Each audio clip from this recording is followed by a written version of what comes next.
from our school journey. Our school is known for its dedication to quality education and holistic development. It is an institution where students are encouraged to think creatively, dream big, and embrace new challenges. Hi, hello. My name is Divyan, studying in 7th class. Today we have the privilege of welcoming a very special guest, Mr. Vinod Kumar, who is working currently with Renovot Modular Oswald Group and holds an MBA qualification. Mr. Vinod Kumar has an inspiring journey and wealth experience in finance. He is here to share with us some valuable insights, stories, and advices with us. Let's give him a warm welcome.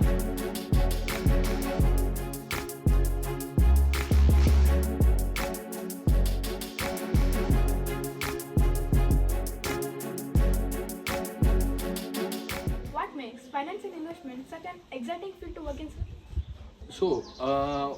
Finance and investments is a very unique subject and a very practical subject and very interesting framework of understanding. Okay, so the entire country, the entire world runs on finance and investments, right?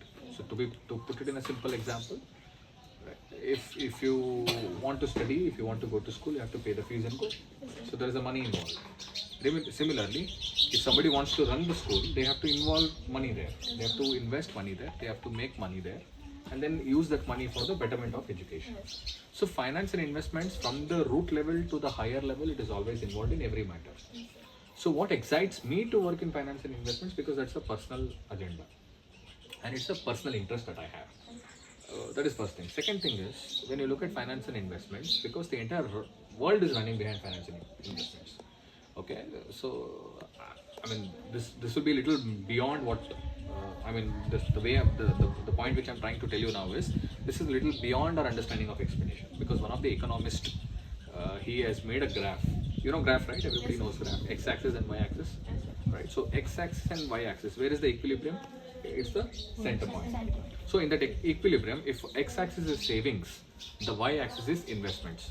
So when a country will be sufficient enough with this money, when savings is equal to investments. Okay, so that is a beautiful graph where an economist has written that particular graph.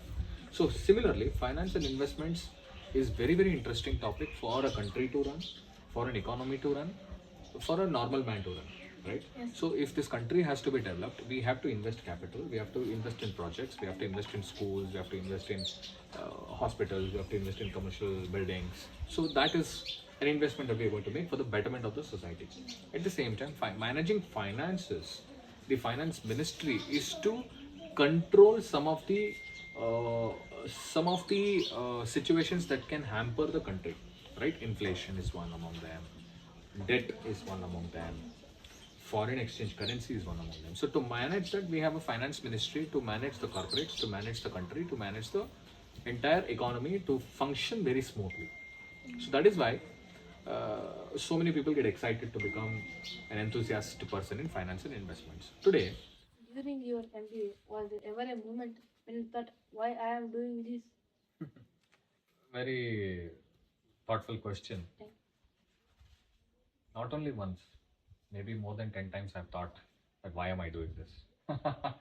Because it involves a lot of commitment and a lot of efforts to study that program and then excel in that program and to come out of that program successfully. It's a very difficult thing, because for me the difficult part was, see, the passion is there always. Passion should always be complemented with commitment.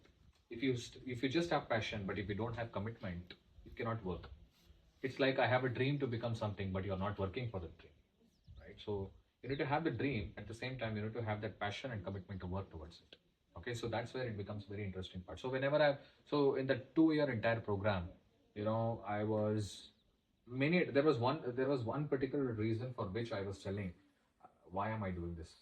Because I was not able to reach the college at 8:30 in the morning. I was going late because I used to travel at least 25 kilometers from my college to house. So when I was traveling from my home to college, I used to take a public transport from bus or metro, whatever it is. It used to take at least 1.5 hours for me to reach. So if the college starts at 8:30, I was reaching at 8:35, 8:40, 8:40, sometimes 8:45, and the professor said, no, you're not going to come to the class, you have to stand outside, or you have to come to the next class. So that's the biggest embarrassment, right? So at that point in time, I think, why am I doing this? What is the purpose of doing it? But one thing is very sure, that in spite of me thinking like that, the passion is there, but you should not give up the commitment. You should continue to excel in it. For me, the difficult thing was understanding one subject. There was one subject called operations management. I don't understand subject even till today.